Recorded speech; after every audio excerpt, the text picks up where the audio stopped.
Okay, I'm gonna get started in like one more minute. All I can say is early birds get the worm. Early birds come in and get the information. Okay, we got Ashley. Hey, Ashley.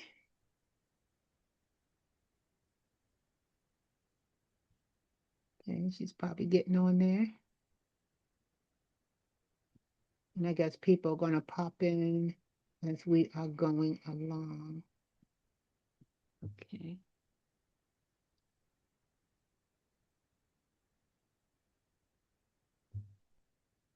Okay, got Veronica.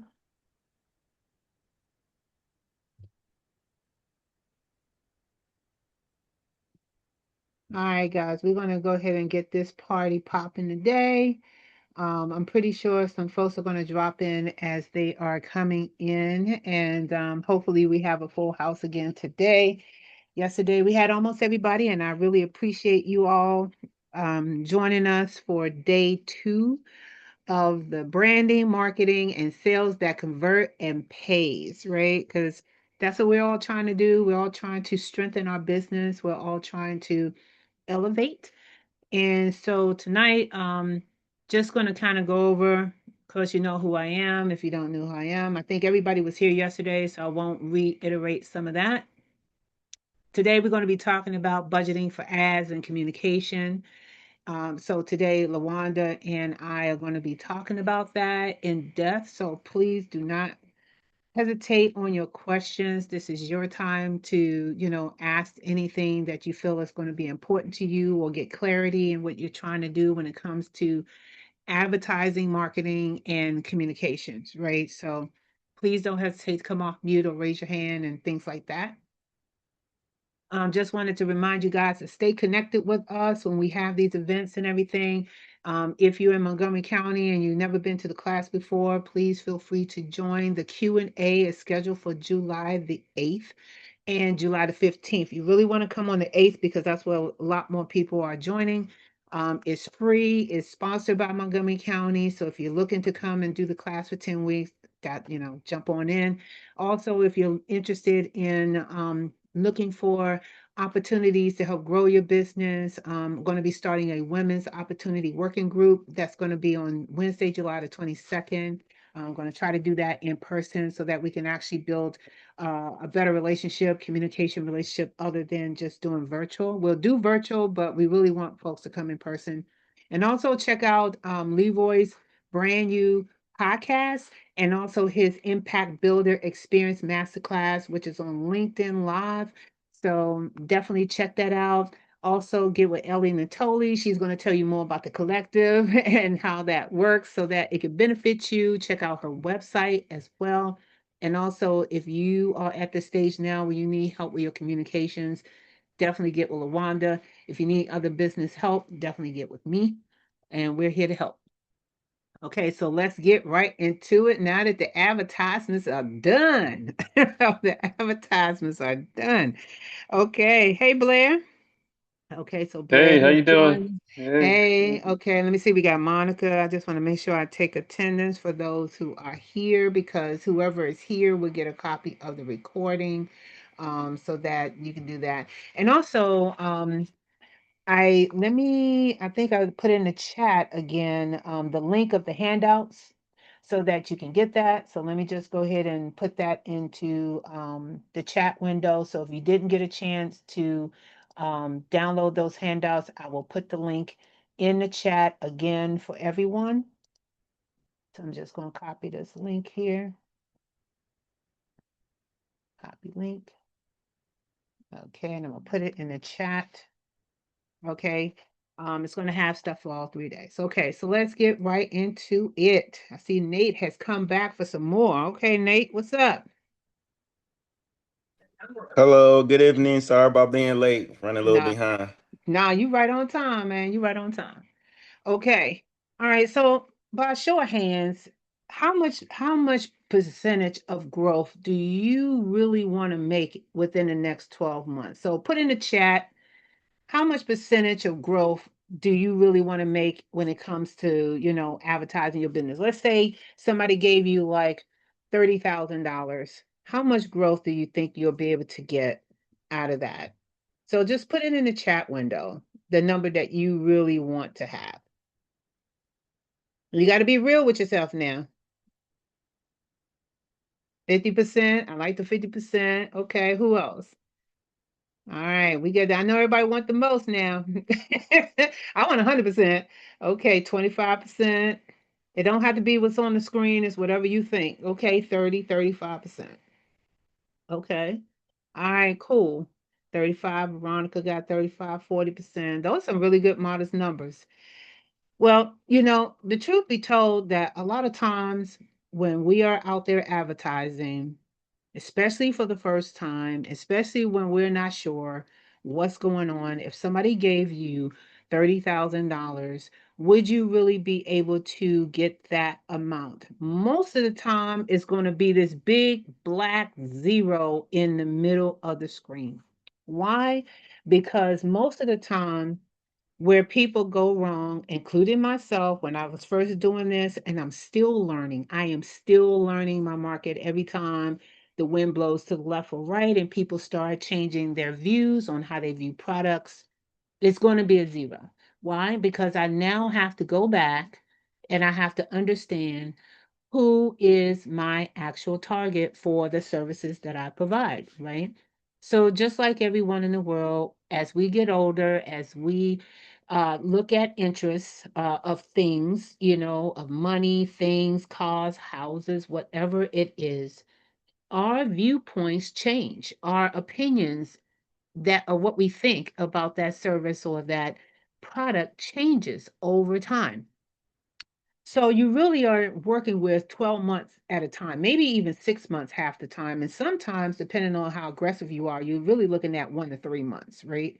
So 1 to 3 months, you'll probably get like 5%, 10%, if you're really aggressive. Like Leroy, we were talking yesterday about being consistent, being visible, making sure that we are present and that we are kind of relaying our brand and our message to the customer in a way that appeals to them, right? So part of the attraction is working within your limits, right? Working within the limit that you have. Taken the time to identify what those limits are when it comes to buyer behavior, right? So we touched on that. If you came to the class, we touched on buyer behavior. But now we're going to kind of really like deep into it, right? What are people really thinking when you're trying to grow your revenue. And every time you spend $2,000 or even $1,000 on marketing, you get a little bit of return back, right?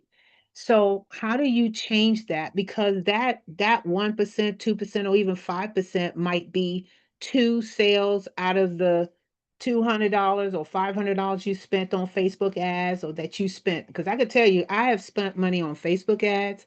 I spent money on LinkedIn ads just recently. I have spent money on other type of ads, all kinds of stuff, right? I probably didn't even get 30% because it just wasn't one enough money. I didn't have enough money to go out and reach as much as I wanted. And I know Ellie told us last night that it's not all about all of that. And I know she's going to like murder everything I just said.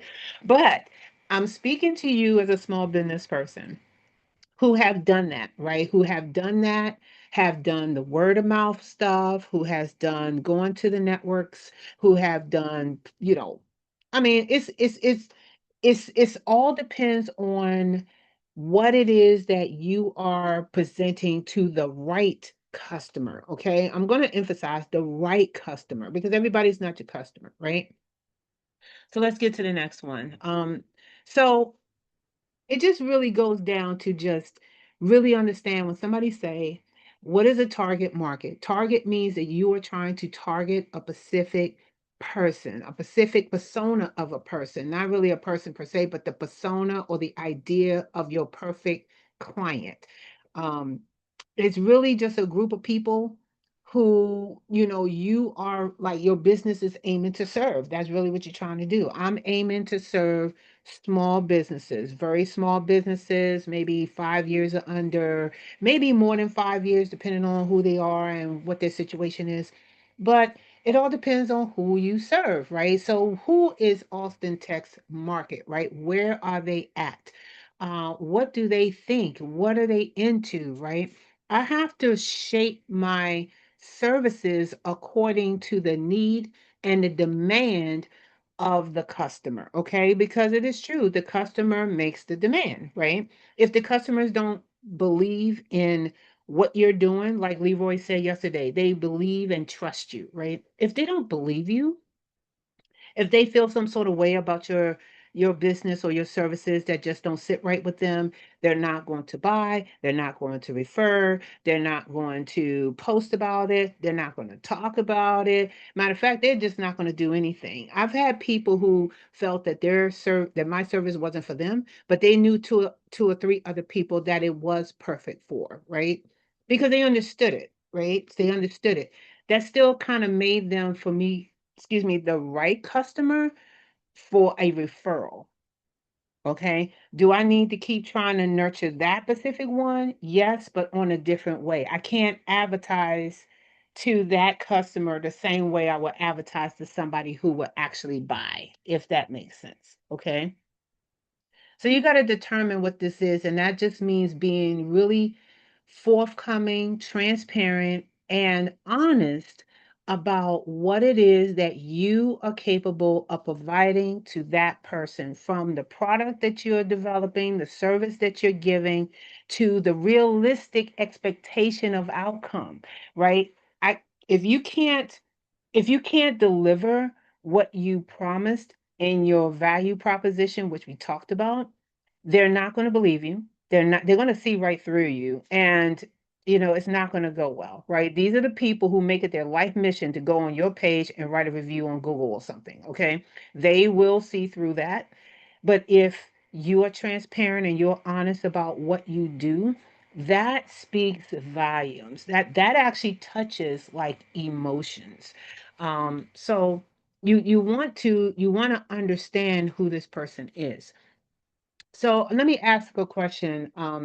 Has anybody like actually sat down, or matter of fact, who can tell me that you actually sat down and mapped out everything your customer should be? Has anybody actually did that? With a show of hands? Like you just sat down and said, my customer, and this goes beyond age and race and all that. We're talking about mental, psychological behavior, right? You know, has anybody even sat down and done that before? Anybody? Okay. All Yeah, right. No. So I have. you haven't? I would I say have. that you have. Okay. Can you share? Yeah. So I am an educational consultant. I Sure. work with families who hire me to help their students, their children get into college. So I haven't written it down, but I kind of know who I'm looking for. So usually my customer has some disposable income, makes usually their students are in private school, or it could be public school, but they just don't want to deal. Either they went to college and they're far removed from the college landscape now, or they just don't want to deal with it. So if they could just have someone help their student um, Mm. through the process, they will do that. So what are some of the behaviors that you look for?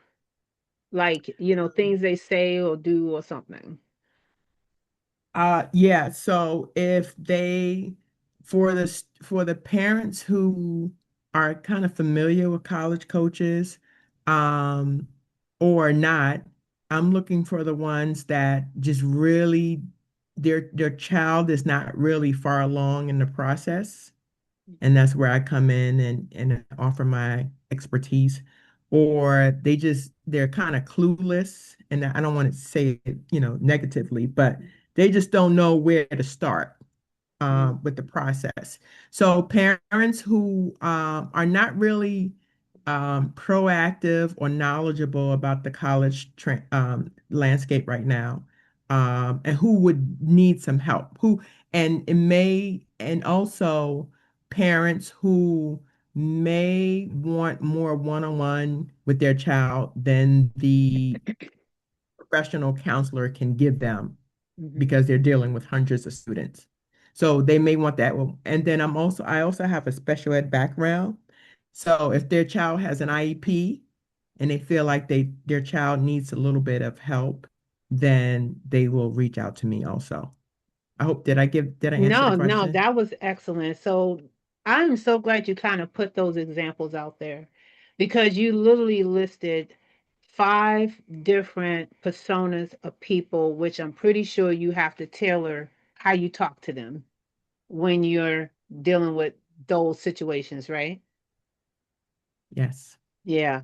Sometimes you can go a little fast, and sometimes you can go a little slow, or sometimes you can go a little careful. Yeah. So that's what I mean, guys, about really understanding your customer to give them the right service for that, right? And so you definitely want to do that through your advertisement. You want to do that in how you communicate with them and really do critical listening. Critical listening is important, okay? um, Hearing those keywords, hearing certain things that they say, you can literally map some of those things to a need or a solution that you may have to a problem just by listening to them and letting them express, right? Sometimes people get so much into the talking about what they can provide that they fail to listen to the needs so they can match the solution to the person. Okay. So that's really important. So let's talk about the advertising part of it, right? So just to kind of hit these 3 things, there is a clear difference between marketing, advertising, and communications. Okay. Marketing in general is the actual development of the material that you are going to use to advertise, whether that be on your website, whether it be physical, just like this box of Honey Made. Somebody had to sit down and create this piece of marketing material. It is nothing but just a something that kind of displays the value and benefit of a thing, right? So they design this thing, but it does nothing when it is just sitting here on the desk and no one is seeing it. Okay. The moment that you put this piece of marketing material on the grocery store or you put it someplace where there's a group of people who are going to see this, it is now advertising to you. Okay, it is now promoting to you that this Honey Made is now for sale. Because remember, this is just marketing materials like business cards. You can go to Staples, get business cards, but it does nothing until you actually use it to advertise. Advertisements is taking the marketing content and the materials that you have created and using them in a platform that is now being shown to a group of people who you are targeting. Okay. And then you have the communications piece, which is also how people communicate, which LaWanda is really going to deep dive on in this presentation tonight. So I'm going to reserve that part because that one is very specialized. It's a whole lot involved. And it still also involves communicating once someone inquires about your services. So when people inquire about your services, this is when communications come in, critical thinking, critical listening comes in. And once you start communicating in the right way to the right person, it's going to instantly be, you know what? I think I'm going to go with what you're going with. I think I trust you. And once they sort of trust you, now you have an attraction. Okay. Now that there's some synergy going on between you and the other person where you can actually do stuff.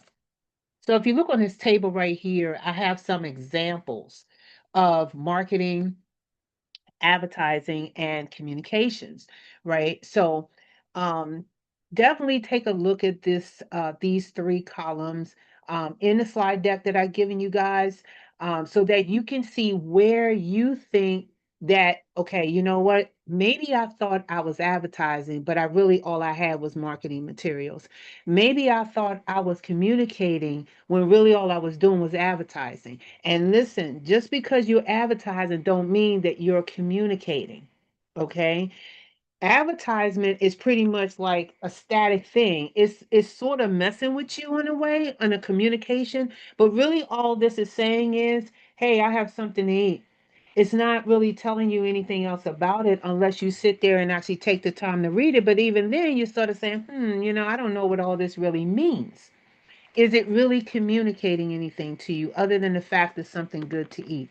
So understand the difference when you have marketing and feel and and then look at like where you are in your process. Now, if you haven't started none of these things yet, this is a great time to say, okay, let me fully understand that when I create a flyer or a brochure or a proposal or a capability statement or video, that is creating the materials that I need to put out there.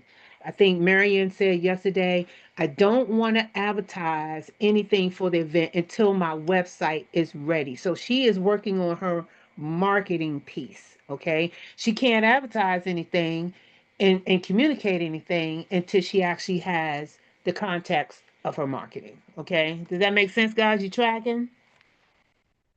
Okay. All right. So I see we got Crystal, Sharon. Okay, great. Okay, so so any questions on this part at all? Anything that may have sounded confusing at all?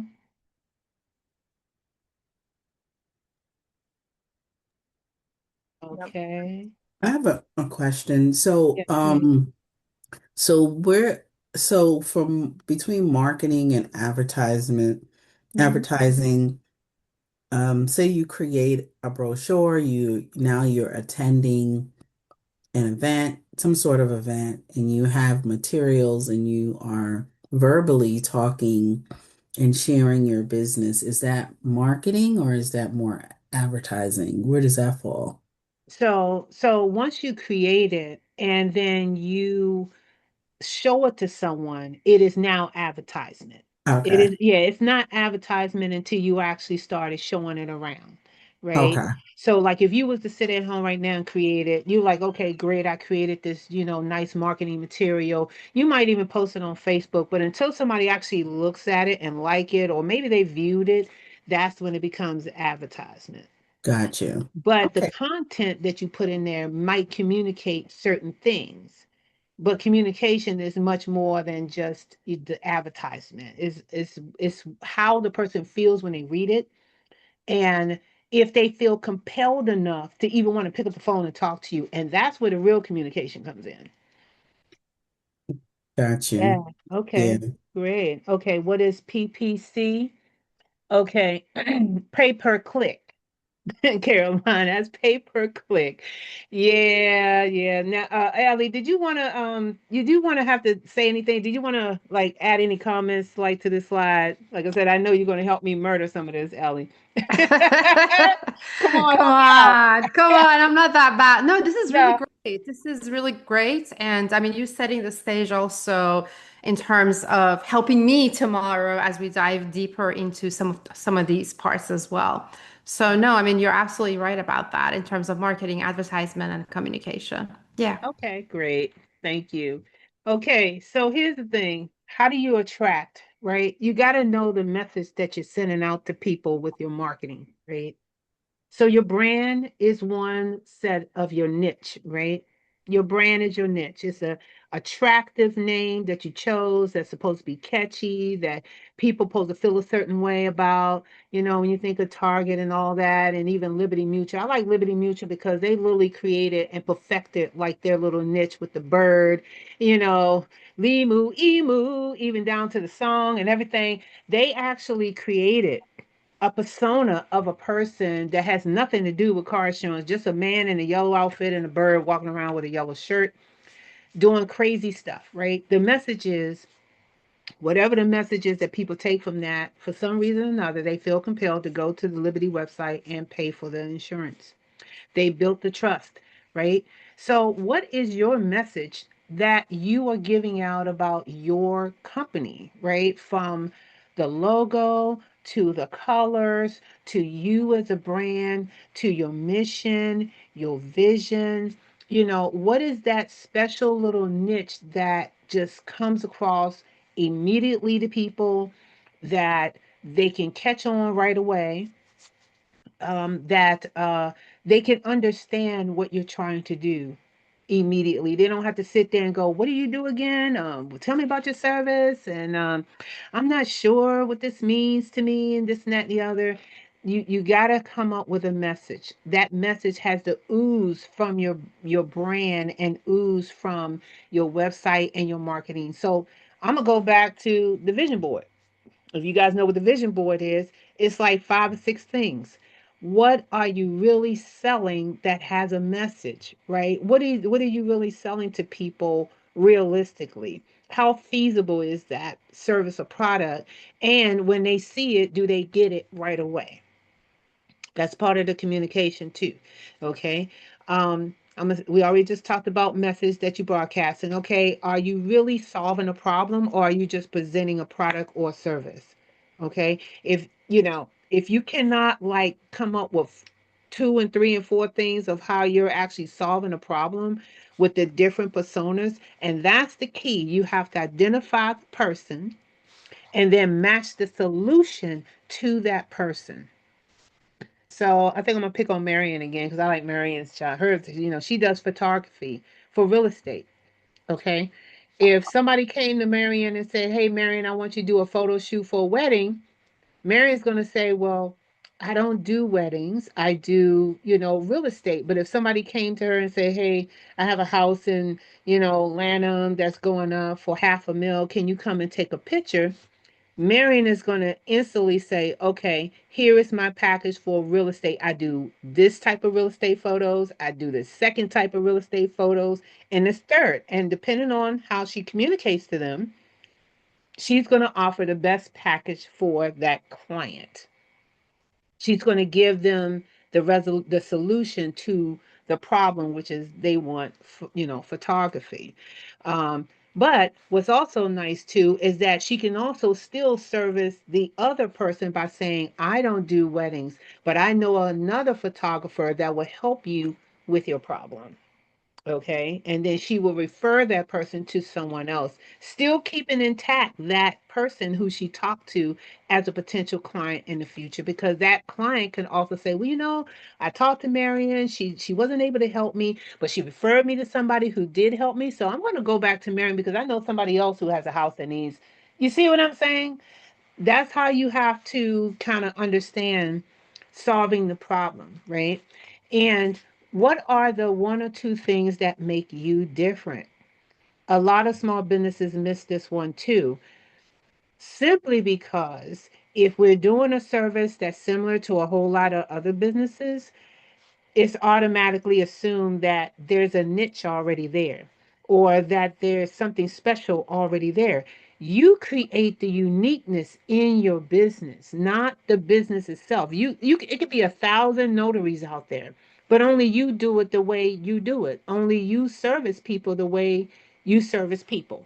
There's like hundreds of business developers out there, but only Ann can do what Ann does, right? So I have to still be able to have that 1 or 2 things that is only unique to Austin Tech, no one else, right? So don't miss that part. It doesn't matter how many people are doing the same thing that you're doing.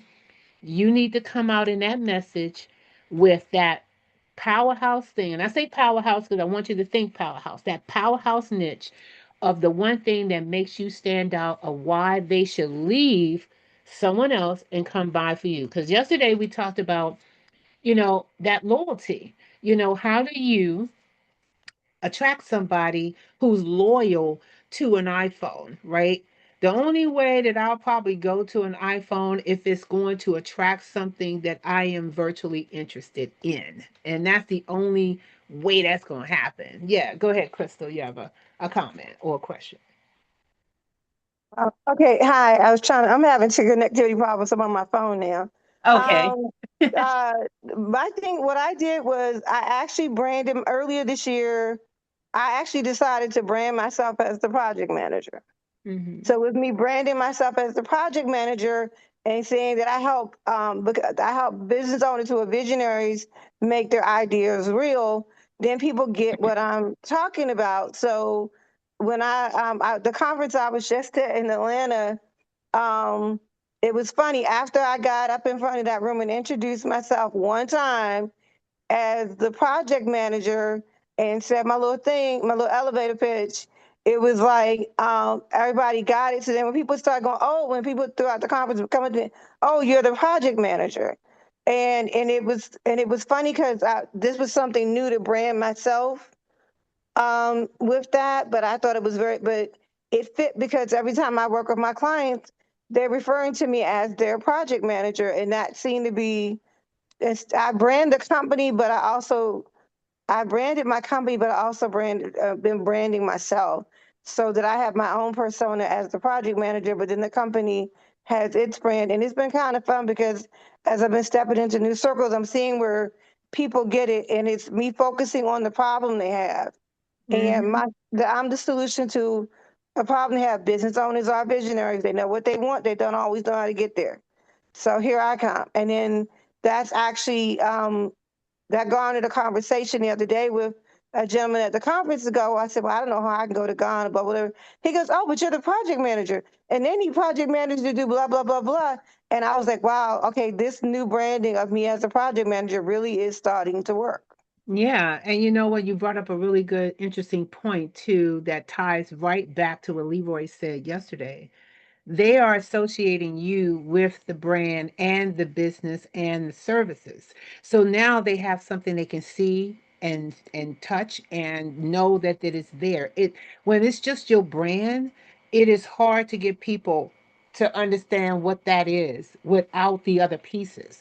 But because you marketed yourself as the brand, they knew the type of job you was doing, they knew everything you was communicating with them and everything. You kind of put the whole pieces together. Now, that might not work with every single business, right? It will probably work with most consultants. But that just means that whatever services that you're providing has to stand just as strong as someone physically being there. I think if you really think about the Liberty commercial and the bird, Limu, Emu, it's something that they can actually see and attach to. When they see Liberty, they see them, they see funny, they see trust. Next thing you know, people online checking them out, right? Whether they buy it or not, just the fact they went to the website and did a quote gives them name, first and last name, email address, okay, phone number. It gives them what? A potential lead to a customer. Even if they never buy, they now have a lead, right? And that's what it's about. You want to try to attract people, right? So, what are the competitors are doing, really? Okay. The competitors are doing everything that I'm telling you guys tonight. Everything that me, Leroy, and Ellie is going to tell you, and LaWanda, is how all the big businesses are doing it, even the smaller businesses, even the ones that are in like a little place or a little corner store. They're all doing the exact same thing that they had to figure out later on. They had to really understand how their competitors were getting customers for real. Okay. It is a pain to sit here and have to go, oh, let me do some statistics. I got to figure out where they at. I got to hunt down their website. But the bottom line of it is, guys, if you don't understand how they in the game, how you going to play the game? Okay? If you don't understand how they in the game, you're not going to be able to compete trying to even get in the game. Okay, it's like trying to play chess and you don't know what the pieces do. You don't know what the pawn or the bishop or the rook do. You're just kind of thinking that chess is like checkers, and it's not, right? So you got to understand, how are they able to get to customers on a repeated basis, like every time they got that customer coming back to them over and over again. I'm gonna give you a perfect example. Mike and I was talking about purchasing some carts, the kind of push carts that have like 2 or 3 tiers. And he was like, I want 6 carts. And I said, Mike, we can go to Amazon and probably get some for like, under $100. Mike says, No, I'm gonna go to Granger. Now Granger is right over here in Lanham, and their prices are like $400, $500, $600 just for the same three-tier cart, that's made with the same material, but they're charging an exorbitant amount of money. No matter what we would have said, he was like, well, I like them because, my company uses Granger and this and that and the other. He is loyal to the Granger. He doesn't care about the money. He will spend the money because he really truly believes that Granger is better than going to a company that's also selling the same product on Amazon. See, with Amazon, he just know that it's just a whole bunch of stores from God knows where. But he knows Granger is right here local in Maryland. So he will rather pay the extra $200 or $300 for the same cart, and he's actually saving up for that. I'm not going to Granger. I just want to get something that's functional. He wants to get something he can trust. So how are they doing it over and over again, right? What are the demographics of these people? It takes time. Okay. It takes time to do this research. I swear by this research. I use it myself. I have to understand it myself to do what I do. You have to have a strategy behind it. You can't just do demographics and say, okay, I figured it out. What is the strategy? What is the game plan to get after, right? How are you able to really like use, not even trying to use their strategy, but understand their strategy so you can see where you are realistically and say, okay, well, this is part of the strategy I can't do, but I can do this over here and be okay with it, right? Knowing that this is all you can do on your level over here. Okay, you got to have a game plan. How are you going to get out there? Leroy talked about being consistent. This is where this comes in. You have to see where these competitors being consistent all the time. Sometimes you have to call them up and ask them a few questions just to kind of get to know, check out their website, maybe take a visit to their location and see how people are flowing in and out. Sometimes you may want to partner with a business just to kind of, see their operation, talk to someone and build a relationship with some of these organizations to get more information about some of the businesses that you are in competition with. And it's okay to have friendly competition. It really is okay to do that because you really need to understand who you are in business with or against, right? It's very important to do that so that you know where you are at all times, right? Any questions on this one? Industries? You good? Okay. All right. So I think this might have got out of there. So the one thing I want to hit on this slide is number 3, the pain points. Okay. Now, understanding their pain points is going to dictate what type of marketing materials that you're going to create for that person. So let's say you had so Monique had listed like 4 or 5 different personas, and she has marketing material with pictures and content for each one of those pain points that she named. Okay. So that means that when she identifies the pain points, she is going to target, okay, what area were most of these people living in? That's going to dictate how much material that she's going to disperse in that geographical location. So 20% might be the first person she talked about. The other 10% might be the ones who don't know. The other 50% might be the ones who just really, don't really care, but they just want the help, right? They just don't care about what kind of help. They just want help, right? So she has marketing materials for each one of those pain points that she has developed. Now, how much is it going to cost for Monique to send that out? That's what we're going to get down to today. How much is it going to cost to do that? Okay. So, what I want you guys to do is we're going to get into financial position right here because advertisement is not cheap. Okay. It is not cheap.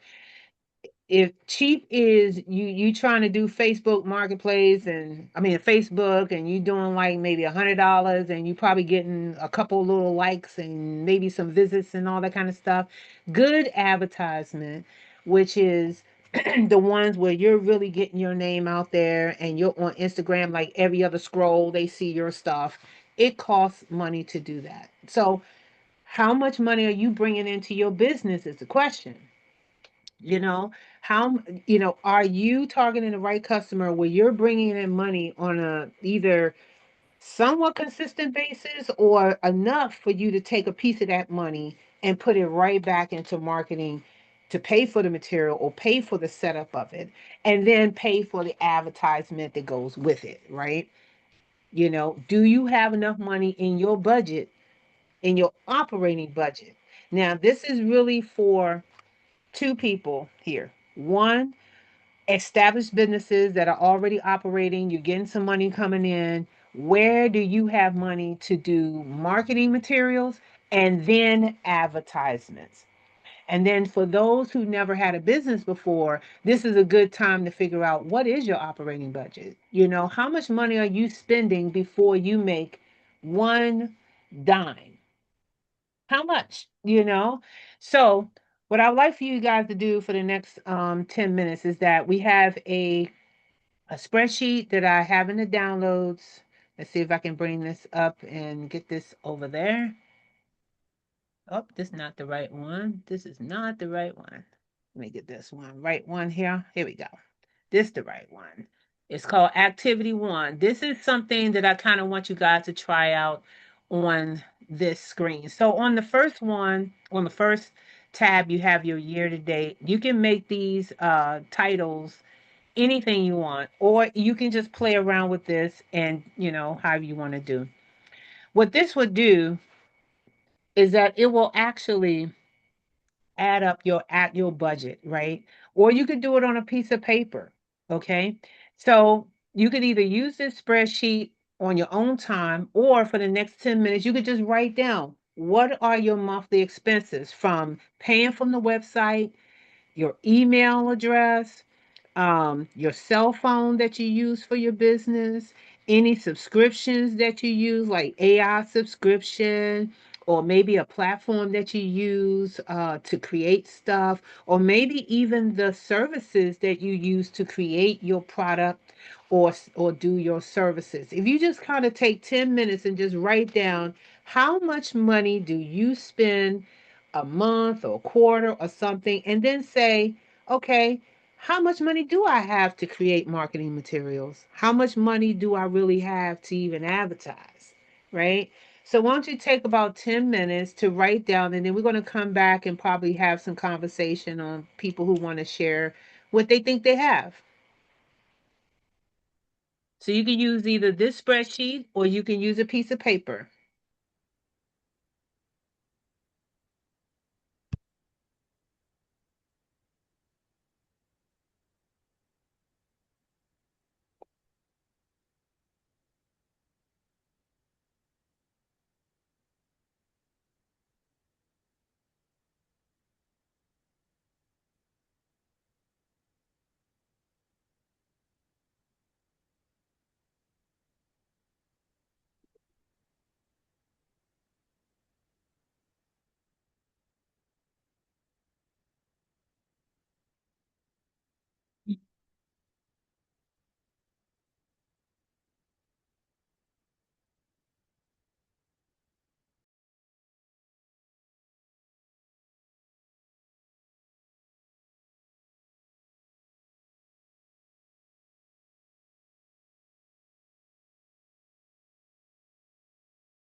Okay, guys. Okay, so um, you don't have to share your whole budget, but I'll just start with what I see on the screen. Nate, what did you come up with?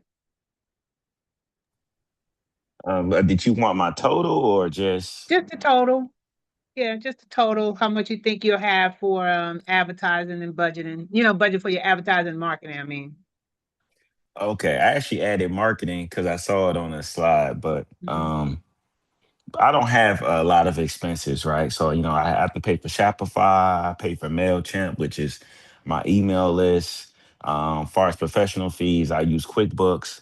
My insurance about $100 a month, but I spend about $300 to $400 a month on marketing, and that's just primarily in Google Ads and Facebook. Okay, are you getting good return on the Google ads? Google Ads is good. Overall, I think I would say Google Ads might be $10 to $20 a day, but if I sell one tie in 1 week, then you know it That's was okay. worth it. Um, but yeah, Google Ads are good. Facebook just really just gives me emails. I don't really get any revenue from Facebook, to be honest. It's probably the slowest, but it gets me a lot of email traffic for sure, and a lot of visitors to my website. Well, that's good to know. Okay, great. Thank you for sharing that. Okay, Caroline, what do you got?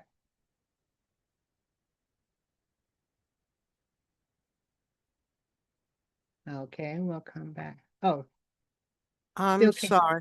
That's I okay. I don't have a I never did it before, so I don't really have a budget. Don't have a budget. Okay, not a problem. Okay, Marion, what you come up with?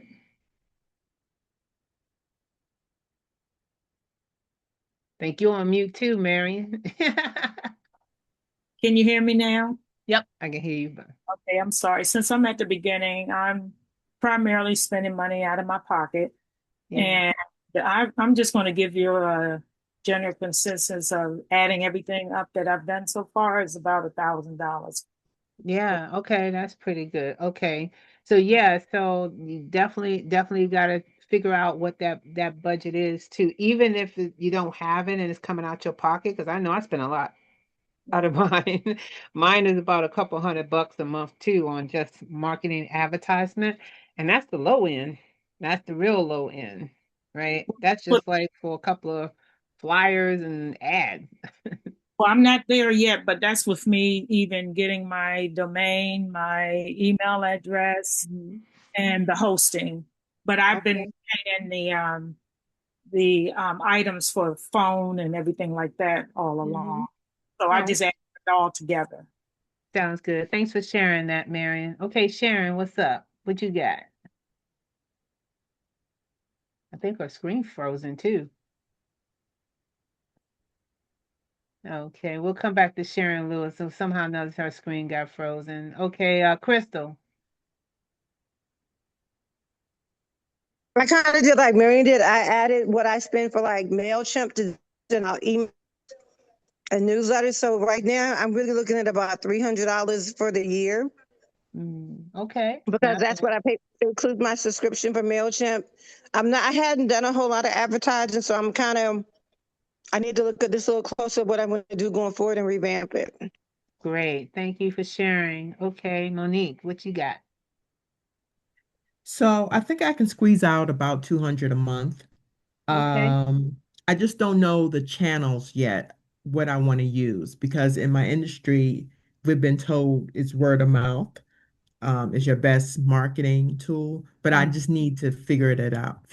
Yeah, that's where I'm at now. I feel like I really need to do better with my channels. I agree. I don't know, something about it. All of Okay. That's all of us. Huh? You say something, Mary? That's all of us. Yes, all of us. Okay, probably hit a go. Ashley, what do you got? Oh, I don't really have a budget. I'm in the beginning stages.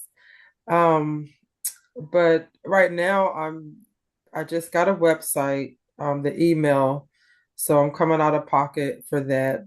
And I hope to begin getting social media presence. Like I don't have social media pages for my business, so that's my next step. Mhm. You know, we should do in the women's opportunity group, we should do something to help with web pages, Yes. capability statements and stuff like that. You know, it's something we could talk about. Okay, a couple more. Veronica, what you got? Right now, I spend about 350 a month, but now I'm just trying to revamp everything to um, Revamp. work on my social media Yeah, um, social and media. branding. So I Oh, haven't really been putting a lot out. So that's just really my regular and recurring, like my domains and all that stuff, my and all that. emails, etc. But I'm working on revamping everything so that I can actually brand it Okay. as holistically, like Crystal was saying, she's like the project manager. That's what I'm working on because my services are integrated, but Mm-hmm. the advertising and marketing was never integrated per se. So Right. that's what I'm looking at doing. Gotcha. Okay, so let me get one more and then Crystal, I'll get your Sharon Cheryl. What you got, girlfriend? I, based on everything I have right now, is I could probably squeeze out about 250 to 300. Um, but I think to your point, the figuring out the channels, what with the this industry that I'm in, it's so, I do conference and event management, and program management. And Mm-hmm. so I have my website, probably need to revamp that a little bit more. Mm-hmm. Um, but with everything I've put in so, over the years, I'm having to reposition myself, Mm-hmm. because most of my work came from word of mouth over the many Right. years, Right. and that has shifted for me, and I'm trying to um, Trying to figure get it it out. going. Yeah, get it right. Yes. Okay, And then Crystal. also looking at the Oh, government contract side of yes, the house as well. absolutely. So yeah. Yes. Excellent. Okay, Crystal, comment. I hear everybody talking about websites. I'm gonna tell you, I'm gonna say this because this is me as a techie. Um, Wix has revamped itself to be a way better site organization than it was before. Do Mm-hmm. not do these fancy websites where your stuff is held hostage. That's right. That's right. Do not Yeah, that's a do different do topic right there, Crystal. But There's yes, a do whole I'm not sorry. get different. I keep hostage. hearing everybody. I keep hearing everybody talk about websites, and that's a part, essential part of your marketing and your branding and your advertising because you're there. Keep it clean, keep it simple. If you haven't done it, write it out on paper.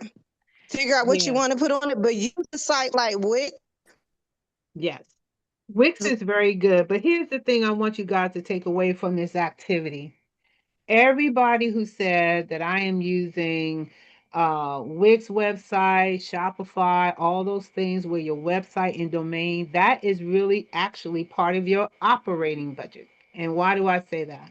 Because Hmm. those are things Hmm. that are static, that has to be up in order for people to contact you. It is part of something that you need. And, you can look at it as marketing and you can look at it as part of your branding, but it really isn't. It's more operating budget side than advertisement. Advertisement and marketing materials come out after everything else has been taken out from your domain, your email, your phone, your subscriptions, all that kind of stuff. Then you have creation of marketing materials and then the process of advertising. Okay. Those are fees that are different because that's actually a whole entirely different task to sit there and have to create marketing stuff and a totally different process to do advertisement. Okay. So, like Nate mentioned that he uses Google Ads. Okay. So he's paying for Google Ads, right? But you still had to create, you still had to use the time, your time, right? To create that marketing stuff. You still had to sit there and configure that Google ad to advertise. And then he paid for it and then the ads did its thing, right?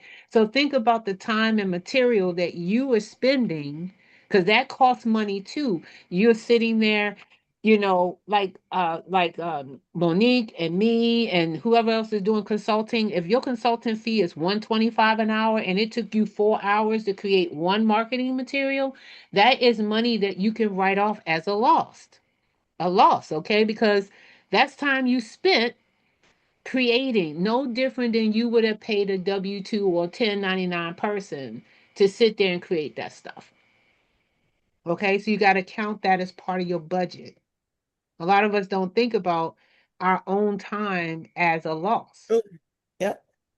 Okay. So you have to kind of add that to, at the end of the year when you're ready to do your taxes. That's one of the things that tends to leave our minds. We're so busy thinking about the stuff we're paying out, but we're not even taking advantage of our own loss, of our own time creating this stuff or sitting there working on documents. I can tell you right now, when I finally do get a contract, I'm charging them. Okay, I'm preparing, I'm charging you. Okay, I'm sending it out, I'm charging you. Okay, I'm treating myself like an employee, because I'm self-employed. So, that is a loss. So that action now. So I just want you to kind of think about that for a second. Okay, so what we're going to do is we're going to take like a 10-minute break and then we're going to come back and LaWanda is going to talk about the communication part, which is the other half of this. And we'll probably go until about 8:05, 8:10, somewhere around that time. Um, just so that we can get all the questions and stuff in. Just take a moment, think about it, get something to eat, drink, come back. Let's come back at about 10 after that. Yeah, that's about 5, 10 minutes. Just do your 10 minutes and come on back. Come on back.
Okay, guys, we are back from our break. Give me a thumbs up. Let me know you're back.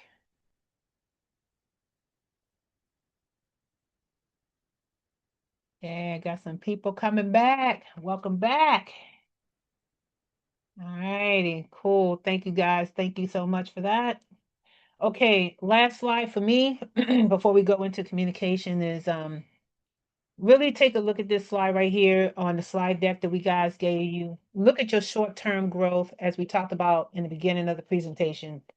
Is what percentage are you trying to accomplish in the shortest amount of time? Your immediate focus should be the cost control of your expenses and the efficiency of your operation, meaning how much money do you think you can bring in when you're out there selling your products against how much money you're expensing. And that is the most difficult thing, because in the shortest amount of time, that's when we say back in the 20s, 20 years ago, you're hustling and bustling in your business, right?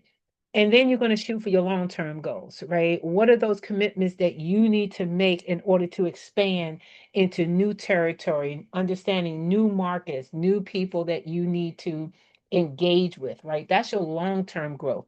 You should be setting up goals 6 months to 12 months from now about all the things that you're going to engage in to get in front of new people in the next 6 to 12 months, okay? What are the risks? This is where understanding demographics, understanding your competitors, they know their market turndowns. Okay, these are the seasons where they're not making a cent, right? So most of mine, if it wasn't for like this opportunity with EDC and FSC First and all that, I will probably not even be working during the summertime. Mine is mostly the fall, spring, spring to early summer. You need to figure out what is your economic downtime and the market volatility, meaning, if the market goes down because it's Veterans Holiday and everybody is shooting over to Walmart and not talking to you, you got to figure out, like, what do you do in that time frame? Do you plan for the next 3 months? Do you plan for the next 6 months? Take advantage of that time, because it's really your opportunity to gain or lose a customer. Okay. Timing is everything. That's why you always see certain advertisements come out at certain times of the year for a certain amount of period, because they all know their market volatility and their economic downturn. So take a look at that. Feel free to follow up with me. And of course, any questions that you guys ask after this class in terms of these questions right here in this presentation, you can always ask me without going through the code consultation thing. I'll just help you out, give you the answer, because I really want you to understand this slide right here, because this is how you're going to create some sort of pattern with your business to help you out. Okay. So with that, I want to see if there's any other lasting questions from the last segment, and then we're going to go right into Lawanda. Anybody else out there have anything you want to add or comment? Okay, nothing heard. Okay, Lawanda, you got the floor. All right. Thank you so much, Anne, and thank you all for joining. I'm really excited about this. It's really an addition to what Anne has already started. She kind of broke down already what it means to be able to communicate advertising and marketing. And then what I want to do is talk to you about how we're going to plan the communication budget, what it costs, and how to build it, and what you can do right now. There are things that you need to plan for, but there are also things that you can be doing right now. So ready to get into it. So a little bit about me before we get started. I think Anne has shared a little bit about each of us, but I'll be brief. I have 25 years of experience in strategic communications. Prior to starting my own communication consultancy, I was Deputy Chief of Staff for Strategic Communications for the U.S. Department of Education as a political appointee, and worked directly with the White House and Secretary Miguel Cardona. Prior to that, I was the Director of Communications for 12 years at National PTA, the Parent Teacher Association. I have a broadcast journalism BA and then a master's in strategic communications with an emphasis in public relations. So here we are. I want to be able to set some expectations right now and get you to understand that there are things that you could be doing right now to make sure that you are communicating your business effectively. I also want to make sure you understand that free gets you started, but it can't scale you. I feel like a lot of times we get caught in like, I can do it myself. But as we all know, nothing is ever free. It's going to cost us our time. It's going to cost us resources, and it takes us away from the thing that we know how to do, delivering our product and service.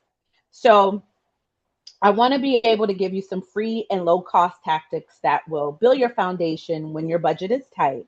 I want to be able to talk to you about how you are going to establish your voice, your story, and your local presence.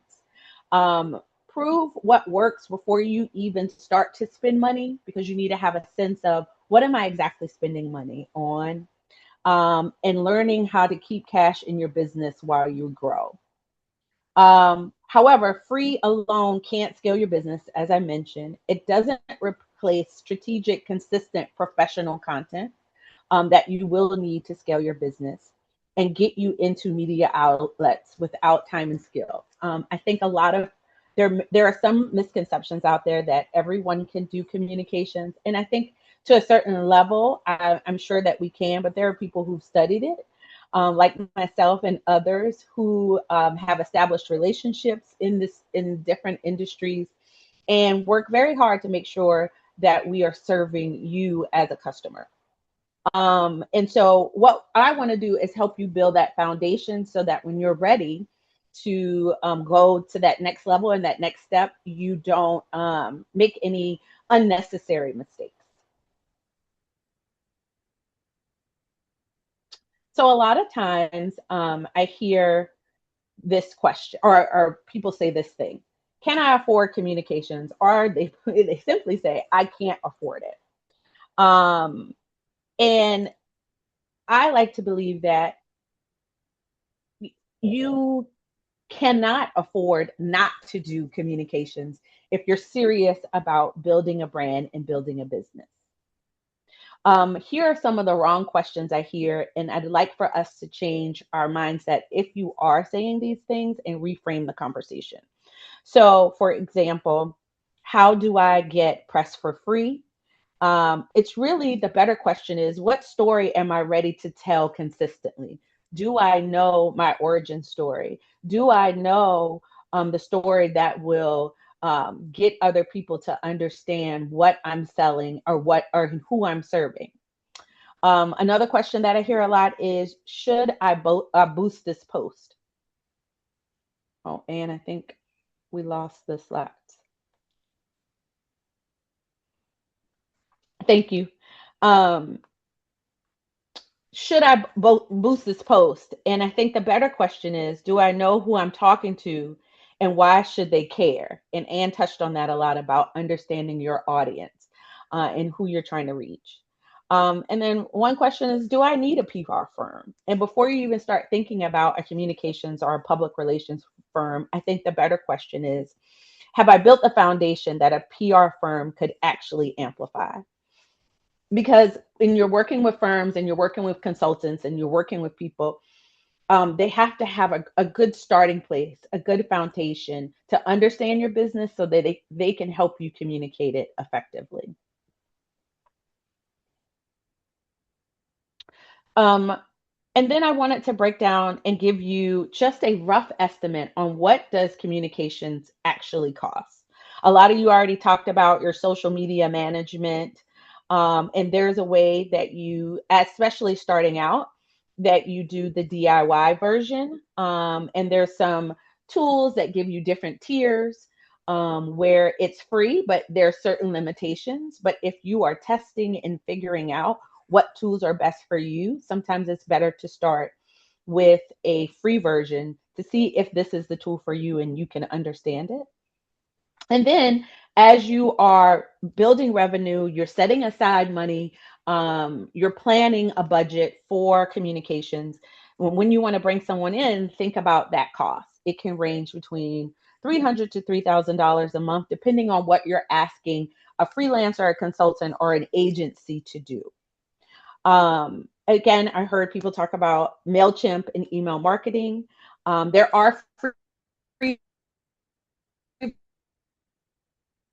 versions, I think, like MailChimp, but that gives you a good sense, and then you can grow into the next tier of the campaign once you capture more email addresses and more people that you're going to communicate with. And then as you do that, you might bring somebody on that manages your email marketing. They're able to create a calendar for you. They're able to write emails and e-blasts and newsletters. And while you're working on the service and the product, they're working on how to communicate that. So you're working in tandem. Also, press release and media pitching. There's opportunities, and we'll talk a little bit about those 3 sentences that you need to start off with that you could pitch local press yourself, or think about community newsletters and things like that that you can put in. However, it takes time, right? You it's going to take you away from what you know how to do. But however, to get your feet wet, to get a good, better understanding of how to communicate, there are some opportunities for you to test those waters. And when you're ready, you have some samples that you can share with a consultant that can help you, because they have the contacts, they have the listservs, and they have the wire distribution to help you get to reach wider media outlets and be able to share your vision and mission. Another thing is graphic design. I'm sure a lot of you here are using Canva. There's a free version, and then there's a business version, just to get you started. Maybe you want to do a simple graphic that goes on your social media pages. Maybe it's just finding a graphic that you can post that's similar to some of the work that you're doing. However, if you're thinking about building like a logo, your brand identity, things like that, bringing in a graphic designer, someone who can tell you about colors and compliments and what brings people in, can help you really drive visibility and awareness, and make people, once they see your branding, know exactly who you are and who you serve. And then full communications retainers. Now, that's very hard to do as a DIY. That's the full package of all the things that we've listed here in services. However, there are boutique firms, and this is some of the price ranges a month. And right, like I said, these are rough estimates, but they are the one-stop shop. They do it all for you, but you have to know a sense of what that is that you're looking for, and kind of what your goals are in communication.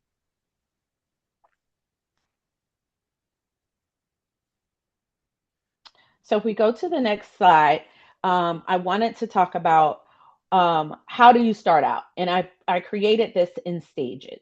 If you're first starting out, you're building. So what are some simple things that you can do when you're just building the stages before you are ready to invest with the revenue that you are receiving? So the first thing that you can do is claim your Google business profile. A lot of people may not have done that yet. It's easy to go on Google, you put in Google business profile, they take you to a link, you fill out the information, they verify the information, and then there you are. People can start, they can find you.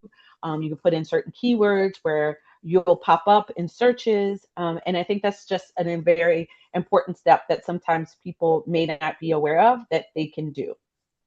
Another thing is, I think it's important to at least choose one social media platform and show up there. For me, for example, LinkedIn has been my currency. I invest a lot of my time there because there are a lot of agencies and companies and nonprofits and foundations that are my customer base that are there, and they're able to see what I'm doing. I share what I'm working on, any accolades and things that I've received. And whenever I post, I always get something. And that something is not necessarily always a new contract, but a conversation or interest or questions. And so that's where I invest a lot of my time. I have other social media platforms, but I know that is the one right now that gives me the most ROI. So I use that. It's good to be one place versus being 5 places where you're not able to keep up. So I recommend starting with one where you think your audience is, and try to grow that platform. The other thing is, write your origin story. Take the time to really think about what that story is, and how you can craft it in a way that will resonate with the target audience. The other thing is, start your email list. Start gathering emails. If you use the free subscription of MailChimp, you're able to get up to 250 names in there and start talking to them. So I highly recommended that. And then, like I mentioned before, being able to pitch to local media yourself. And then as you start growing that stage 2, you are putting away and allocating 5 to 10% of your gross revenue so that you're able to hire a freelancer for social media or email. You can then invest maybe in a professional headshot or professional photos of your product. You can upgrade your email platform if your list grows. And so the industry benchmark for that is between 7 and 8%. So I think 5 to 10% of your gross revenue will help you start being ready for when your business grows. And then the third stage is the scaling part. This is when you should bring in a communications partner. This is when you have a good sense of what your message is, and now you're ready to amplify it and take it to the next level. You want more strategy, more earned media. You need more content, and you don't have the time to be able to commit to that. You want to be able to delegate that execution so that you can focus on the vision. And that investment will pay off.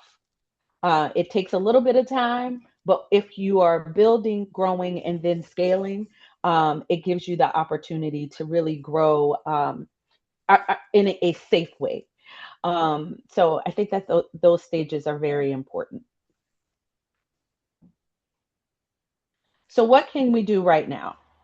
As I mentioned, the Google business profile, writing your origin story, start that email list today, own one social media platform, build that referral system, and pitch to local media yourself. You can start that right now, and a lot of money is not required, but there will be some time. And you don't have to do them all at once. Like, say, this week I'm going to do the business profile. Next week I'm going to work on the origin story. Like, carve out an hour of your time a week to start building these things, and then you'll be ready for the next step. We're going to use this formula that you see here about your origin story so that you can start, before you leave here tonight, you'll have a first draft of your origin story. You know, Lawanda, it's interesting you say that because I did a interview for the Capital Market Group that was doing, they're getting businesses over here in Capitol Heights to do interviews. And I was listening to it the other day, and just so happened there was at least 10 seconds of me talking about how I started where I started. It was and I said, I should take this clip and put it on social media. So that could be like an origin story. You know, it's kind of interesting you say that, you know. I have not done a lot of that. I did all of these steps like when I first started coming out with Awesome Tech years ago. But I think I should have kept doing it. You know, it's like once I got used to doing it, I felt like I didn't have to do it anymore. Yes, Right? But you and still have it's going to change and evolve, right? You're going to change and evolve as your business does. And so going back to rewrite your origin story or updating your business profile, or now you're on one social media platform and maybe your audience is someplace else and now you need to dip your toe in that. So my recommendation is take it one at a time so that you can fully concentrate on it, and that it's not so overwhelming. Like, I have to build this communications robust plan, where you're not ready for that, or you may not understand all the pieces and parts that you need to be able to do that. But these are some things that everyone who is starting a business can do right now. Great. Does anybody have any questions so far for Lawanda on some of this stuff she shared? Great nuggets. Just great nuggets. That is some good stuff. Okay. Appreciate it. Yes. Okay, so we're going to do our first quick activity. And Anne just talked about it, the story formula. So this is the formula. I want everyone to try to create a formula using this. Create their story using this formula. I saw, and you put in a problem that you are solving for through your business. Nobody was solving for it for, and the person is your target audience. So I started, that's your business, and now, and then you put it in the result. So for example, I saw that no one was talking about public education policy clearly. No one was solving it for all families. So I started LA Communications Group, and now I'm able to work with education foundations, nonprofits to help them communicate that clearly so that my 13-year-old or my grandmother can understand the importance of public education. Does that make sense? Yes. Okay. So let's take like a minute or two so that you can write down your first part of your story. Because it also helps you when you're starting to talk about your business in spaces. I know some people talked about, the young lady talked about labeling herself as a program manager. And being able to build off of that, you can use this to add to that story. So when you're in spaces where you're talking at conferences or you're talking to people, you can start off with your story formula and then say, that's why I'm the program manager. So let's take like 2 minutes. It shouldn't take too long to go through this. And then I'd love to hear some examples.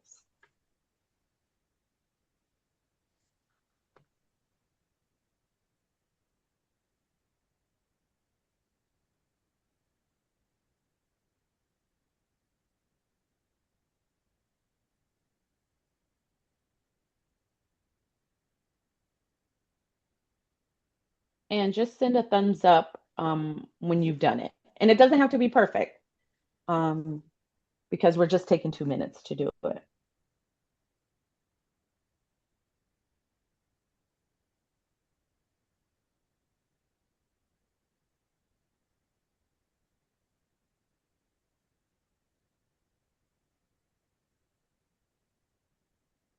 All right, Nate. Nate quick. He already working I love it. No, that's great. Nate, do you want to share while some folks are still working? I guess that's the downside of finishing first, right? You got to share. Well, I asked, would you like to share? Nah, I'm just joking around. No, I appreciate this because it's one of those things I get asked all the time. So Hmm. it's just framed a little differently, but um, in this particular, so I'll say what I wrote down. So I Okay. saw a problem of uh, men face a decision if they want like a really high quality suit or jacket or sports coat, they had to pay very expensive prices for it. So as a consumer, right? So I built the brand with myself in mind, right? A person who wants high quality fabric that lasts a long time, that's a timeless piece, but not pay the same price. So Hmm. that's why I started the business, being that I'm a professional as well in the DC area. It's a big need for we have a lot of professionals, government, realtors, lawyers, attorneys, and even if just that, just everyday wear. I think sometimes people think suit and sport jackets are uncomfortable, but a lot of times they're just uncomfortable because you don't have the right fit or it's not a high quality jacket, so that's why it feels uncomfortable. Hmm. Thank you for sharing. So I heard a couple things there. You definitely identified the problem, and then you identify who you were solving it for.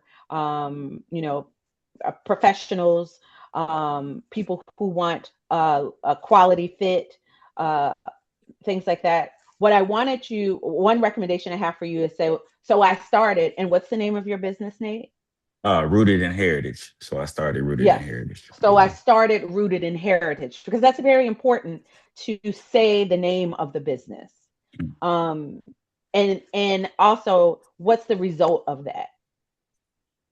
Can you share like, so I started Rooted in Business and now, Oh, yes, yes. So I started yes. rooted in heritage, and now I can offer high quality fabrics and menswear at accessible prices. Okay. I love that. Another thing as a result is now men feel more comfortable and they feel confident so that they can do the work because they feel like that they're showing up Hmm. in a way that is professional and classic, and it's still accessible to everyone. So really good job. Does that make sense, Nate? Yeah, yeah, that's good. Thank you. Okay. Yep. I also saw Darlene.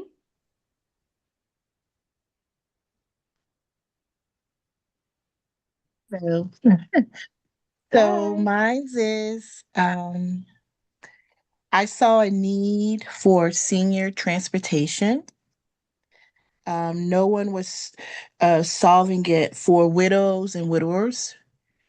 So I started Haven Rides, and now I am working on getting a license to actually do the transportation. And actually, I also am also working with my neighbor. She's a widower now, and we've been taking um, it's more like a companionship, friendship, Mm-hmm. um, and getting her out of the house and not just being stuck and So, just sitting in it, basically. yeah, Darlene, that was really great. I loved your problem. You identified it so clearly.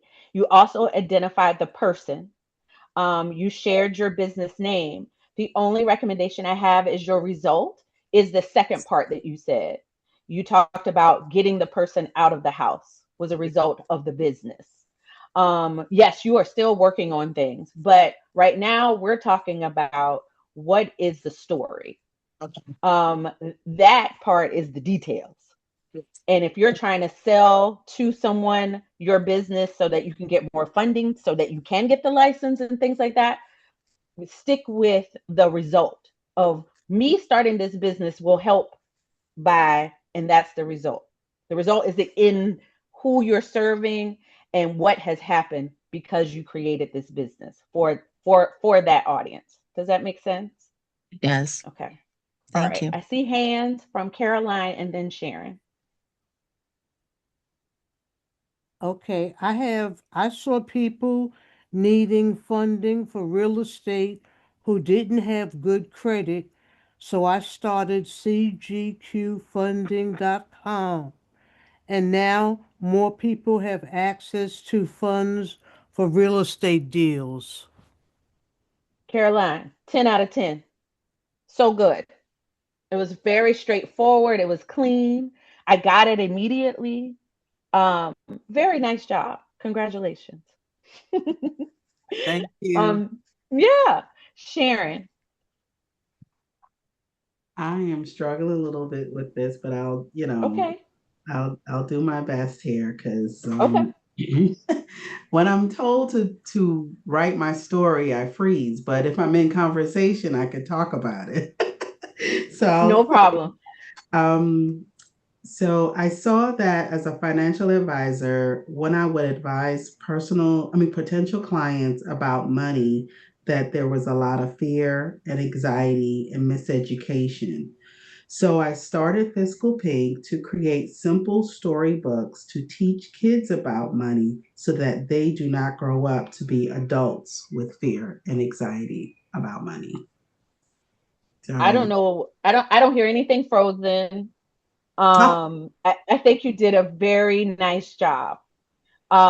You made it so it makes sense for you. And right. that's important too. As long as the pieces are there, you identified the problem, you talked about who you were solving it for, you shared your business, and you shared what the results bring because of your business. You did it.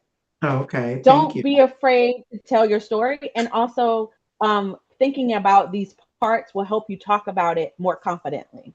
Right, right. Yeah, so spot on, 10 out of 10. Good, good. Thank you.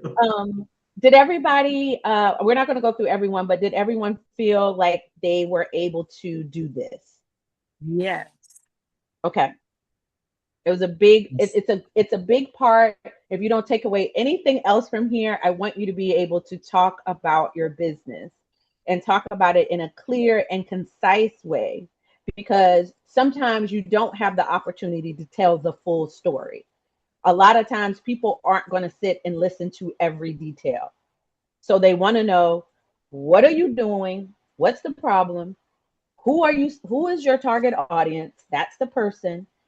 Why did you start the business? And what are the results that you are doing that help people, or what product is helping? And Make sense?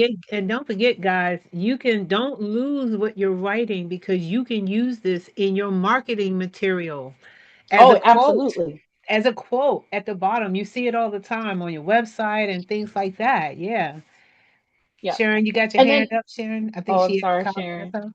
It's okay. I'm Yeah. gonna bring her back Oh in. no, I have to put that down. Sorry about that. Oh, we No, it's thought you okay. had some more. But yeah, go ahead, Lawanda. Yeah, no problem. That was great, Anne. And I think that yes, you can use this a lot of places, in conversation, in social media, writing your foundational materials. When you're ready to bring somebody in, they need to understand your business. And can you communicate it in a clear and a concise way if you're asking for additional support and help? If you aren't able to do it, it's going to be even more difficult for someone to come in and help you. If you are unclear about the problem that you're solving, the person, and your business and the result of your business. Darlene, is there a question? Yes. So does it have to go in this order? No, no, Okay. it does not Okay. have to go in this order. Okay. Who did it in their own way and it still came across? The last one, sorry, names escape me, but she did it where it made sense for her and it worked for her. So as long as the pieces are there. Okay. Thank you. It's, Thank you. it's very good to start with the problem and the result, because those are the things that people can remember. So that's why that's the order, but it doesn't have to be if you feel like there's another way for you to communicate this message. Thank you. Okay. I am glad that you like that, because it's very important to just set the foundation of how you're going to start communicating about your business. Okay.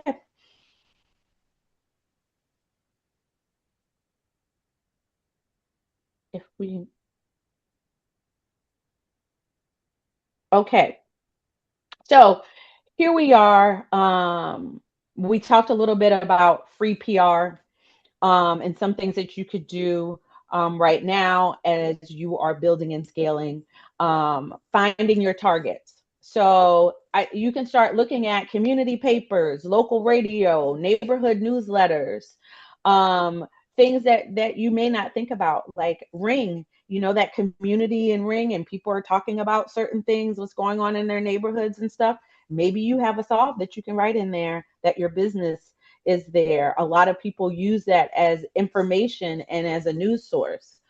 So there are opportunities, podcasts, chamber publications.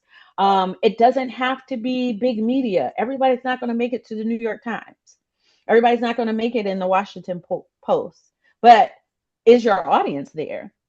Where is your audience? Where are they receiving information? So it's good to just start thinking about at the initial stage, the small scale things, the things that are reachable to you.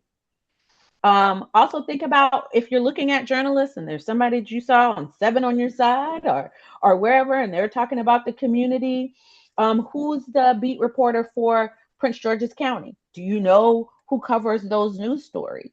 Because guess what? You can reach out to them versus trying to just reach out to Channel 7 or Channel 4 broadly. Start following them. Say, I really enjoyed the piece on the last school board meeting. Here's what I'm doing in education. So if you're ever covering this part of the story, I'm happy to add something to it. When you're reaching out to reporters, the goal is how do you make their lives easier? By giving them some richness to a story. It's not just about, hey, I want to pitch you my business so that you can air it, because that's not enough. So it takes research, figuring out a local angle. How does it make sense? and that you're a part of a story, but now more people see you and see the thing. So they'll link to your website when they post it online. People start to see your face in these local newsletters and things and know that you're a business in the community that we live and work. So think about your 3-sentence pitch. This is another one.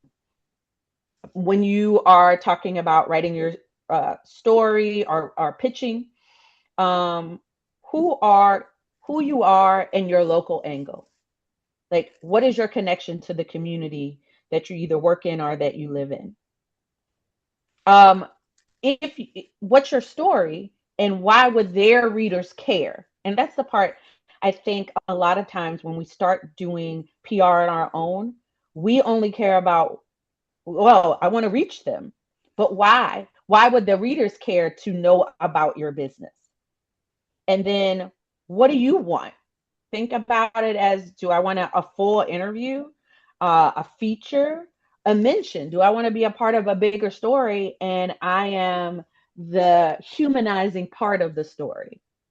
They're putting a face and name to a larger issue, and I'm now I can be one of those sources.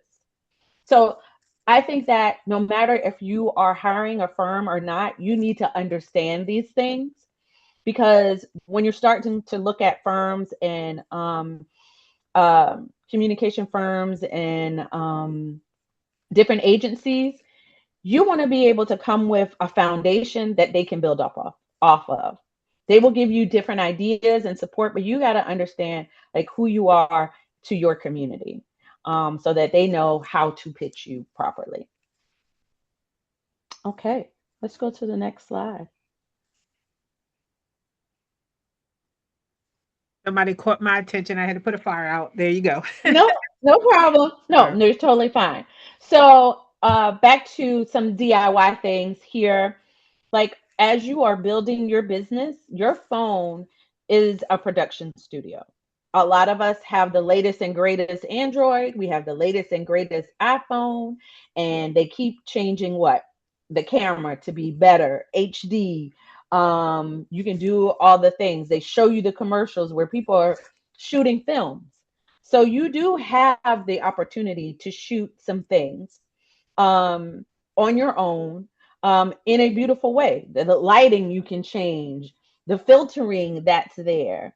And they're just simple things that you can add to enhance that. But you have the technology to be able to start some things off. I know people who use light boxes. You buy them from Amazon, you put your product inside and your phone, and you're able to take it and create a visual if you have a product. If you're hosting an event, if you have a service, you can use your iPhone to take some pictures of the event. And then go to Canva or go somewhere to be able to zhuzh it or put your logo on it.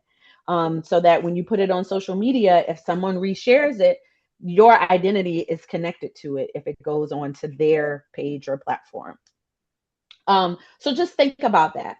You don't have to be a professional. There are some things that you should think about. And I put those things here about length. Nobody's going to watch a 2-minute, 3-minute video from you. If you're going to shoot a video, and that's going to eat up all your memory anyway. So think about 30 and 60 seconds or 90 seconds. Or if you are going to shoot 2 minutes, know that you're going to edit it on your phone down to a byte. You want people to get a sense of the atmosphere of the event that you were at, or if you were giving a speech, what's the sound about? No one's going to read, no one's going to listen to the whole thing. People just don't have that attention span anymore. Think about how you're shooting it, because you're putting it on Instagram or TikTok and it needs to be vertical. And think about how you're adding your branding to an image or something as you're creating it. So here's just some steps. You have the slides. You can take a look at it and see what things make sense for you and what things you are most comfortable doing. And then, as we talked about earlier, if there are things that you want to, as you're in that stage 2 and stage 3, putting revenue aside for your communications, then there's an opportunity to hire that graphic designer or that professional photographer to give you the work that you need. So just think about it in stages. Let's go to the next slide. So I wanted to share a couple of budget mistakes that cost more than money. The first thing is paying for ads before your message is clear. I know we talked a lot about buying ads and people buying ads and they're not working, or maybe we don't know how to set up the target audiences and things like that. So don't just start buying ads. Don't start creating ads just off your social media posts if you don't understand if your message is clear and when people understand it who've never been in contact with your business at all. I don't want you to waste money on that until you really have a good understanding about your message. Buying followers or engagements. There was a time that was a lot of people started doing that, and what they're realizing now is that those people are no longer participating in their content. Why? Because they were bought to be there temporarily, and they really didn't have an interest in what you were selling. So if you got 100,000 followers, but only 2 people are commenting on your posts and resharing, you only really have engagement of 2 people. So it is not worth it to have fake followers. You want organic content. And when you're ready to buy ads, you want to be very targeted on how to do that. And there's plenty of people on this these 3 days that can help you figure out how to do that. And then also paying for tools you don't use consistently. I'm sure you can make a list of all the subscriptions that you have that you think that you needed to start your business, and are you really using them? And if you're not, then maybe you should use the free version until it says you no longer can use the free version because you use this so much, or you reach this number of customers, and here now is the upgrade. So I would love I to recommend get more of that, LaWanda. Okay, tell me I need to upgrade because I reached too many customers. Yes, Tell me let that. somebody Yeah. tell you to upgrade before you buy the biggest and largest plan to something. Just because you like, I know it's going to grow. I know it's going to grow too, but we don't know when, and you don't need to pay for the aspiration. Let's pay for the realistic where we are right now. Do you have 250 email subscribers? If you don't, use the free version of MailChimp. It will get, and then once you get there, they will tell you, hey, you out of space. You need to get the 500 version. Okay, now I can afford to do that because I actually have 500 customers. Okay, I won't keep preaching on that.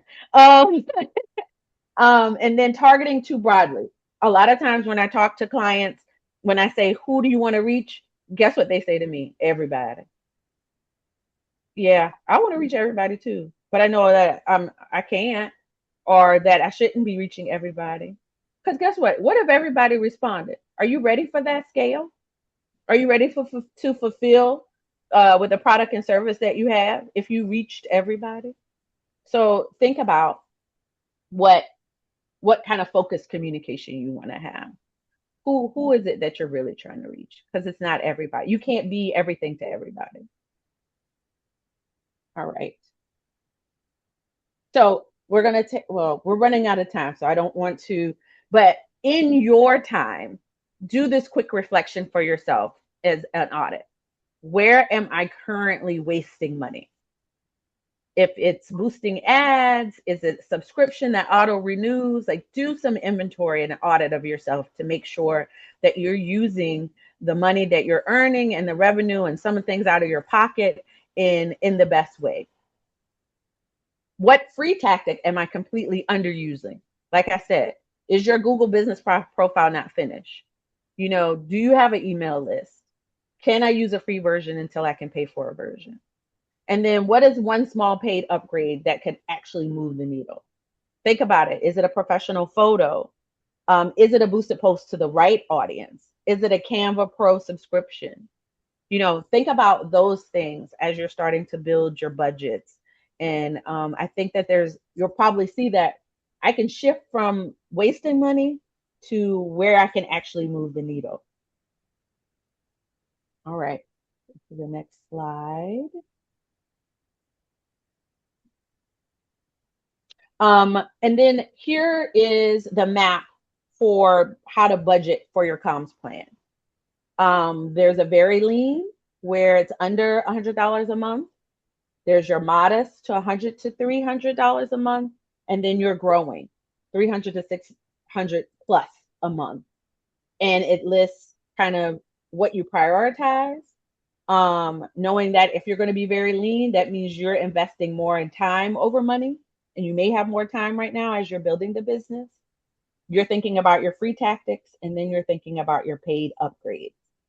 And this lists out what that looks like in each area: lean, modest, and growing. Yeah, I would advise that you guys kind of do like an estimate of all three so that you can kind of get a 360 view of, what that budget could look like once you start generating money. It's just good to kind of know and have something to shoot for. And again, these numbers can be a little bit flexible too. So maybe your lean might be $75 or your modest might be $200 or something like that. Whatever is most comfortable for you. But I would say use these tools, guys, to help you, because I know that I have been kind of going through all three of these throughout my whole career, but not in a consistent way. And I think for me, taking away in these 3 days is I need to work on consistency. You know, so that's I think consistency is like the hardest thing, isn't it? Just It try to be is. consistent every day when it's just you and one other person or something. That is the hardest. So yeah, this is good stuff. Awesome. So right after this, there's an activity, and you have the spreadsheet. The document that is your 30-day commitment. And so this takes 10 minutes. You're going to write your goal, your communication goal for the quarter, the person that you are reaching, your core message and your story angle. You're going to think about what channels could you use right now? What will I post? You're going to put that information in there. How often can I commit to in this 30-day process? And is it free or paid? And then you will select your budget tier, where you are right now. Is it under $100 a month? Is it the $100 to $300 range, or is it the $300 to $600? And then what are you committing to do in these next 30 days? Like, is it the Google profile? Is it photos? Is it a video? Is it your elevator pitch, your origin story? Is it reaching out to a reporter? Think about it. And it's 3 things in 30 days. You can do it. And some of those And posts can be scheduled too, guys. You can schedule some of those posts and emails that you do so that you can maybe one Saturday you spend like 2 or 3 hours just trying to develop something that you can actually span out for that whole week so you're not like burning through every single day of your time. So this is yeah, great. so definitely use that document to get started. Um, and then always, if you have questions after you look at it, don't feel free to reach out to me. I'm happy to answer questions and help support you in your journey. And so the last thing that I want to talk about is, when should you bring in professional help? And here are some signs to think about as you're going through your journey. Have your DIY tactics plateaued, meaning have they stalled? The things that you could do, you may no longer be able to do because now you don't have time, because you're really doing the work of the business, the service that you're providing, or the product that you're building. If you no longer can do the DIY tactics, that's when you need to bring some additional support. You spent on ads but can't explain what the results were. If you bought an ad and you don't know what happened, then you need to bring in somebody that can explain it to you and tell you and build a plan for you that's very strategic. You have no time to produce consistent quality content. Everyone knows when you're faking it at this point. So if you aren't able to invest the time, then it's time to bring someone in. If your messages are becoming inconsistent, you sound different everywhere. If it feels no one understands what your business is about because it feels disjointed, you might need some help connecting the dots there. Or you're about to enter a high stakes moment. There's a big launch. There's a big client. There might be a crisis. You need to bring in professional help. There are people who deal with this, like myself, Leroy, and Ellie, that have dealt with many areas of communication, marketing, advertising, for high stakes moments. And so we want to help you come out of it if it's a crisis, or succeed if it's a launch, or if you need to pivot. The power of the pivot is important, and sometimes you need to bring in people to help you do that. But you don't want to just bring in professional help when it's a crisis. We don't want it to be a rescue plan. We want you to invest in your growth and bring the right support before you need rescuing, and not after. It's very hard to do that cleanup if you haven't been a part of the process. So I hope that you were able to get a good bit out of this. I hope that you got some clarity, some consistency, and most importantly, some courage, because you have great businesses. You are the expert in your businesses, and now I just want you to be able to show your identity, and have a plan on how to grow and scale your business. So just very excited to share that with you. I hope this was helpful. Thank you. Yes, this was excelente.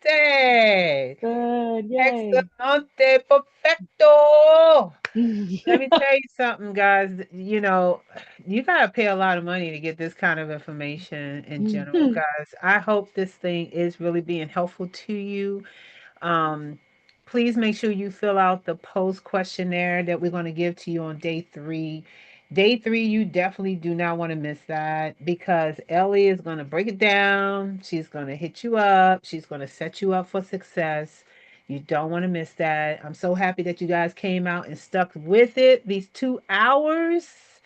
Now, what are your questions before we get up out of here? Or y'all trying to stay for the after party? Because, we had a little 10-minute after party yesterday. We can turn the recording off and have personal questions then if that's what you guys want to do. It's perfectly fine. I have a question. Yes, ma'am, Miss I Shannon. can't remember who mentioned it, but someone earlier talked about using Wix as That was Crystal. Yeah. okay, the I use website. Wix is my website too. I use them all the time. So anything you see on my website, that is 100% Wix.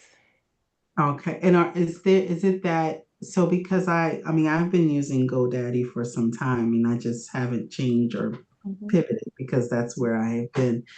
And I guess what I'm just trying to figure out, is it something that you're like, hey, if you're on GoDaddy, switch to Wix, or continue doing what you're doing if it's working for you? I would say continue doing what you're doing if it's working for you. Wix is just one of those platforms that have catered to customers who don't have a lot of technical skill, but they know how to use Microsoft Word and PowerPoint. So if Oh, you know how to use PowerPoint and Word, it's a drag and drop type of thing. There's not a whole lot you have to do with it. And pretty much out of the box, you get the e-commerce, you get the CRM for the customer relationship management piece of it. And the only thing I would say is that they do give you free um, email marketing type of stuff until you reach a certain amount of folks. So once I got up to 350 contacts, they were like, okay, you need to pay X amount of dollars per month to send marketing or something. But for the most part, you get up to 350 people you can send marketing to at least once or twice a month or something like that. They have great plugins. Most of them are free, but then you also have some, of course, you have to pay a subscription or something like that. I know I use it for everything, and I have not even really had to use extra plugins at all for stuff that I put up on the Wix. It's literally just drag and drop. Drag and okay. drop. Yeah. That's a great Okay. question. Thank Okay. you. All right. Any other questions? I appreciate y'all coming out here. I'm gonna stop the recording.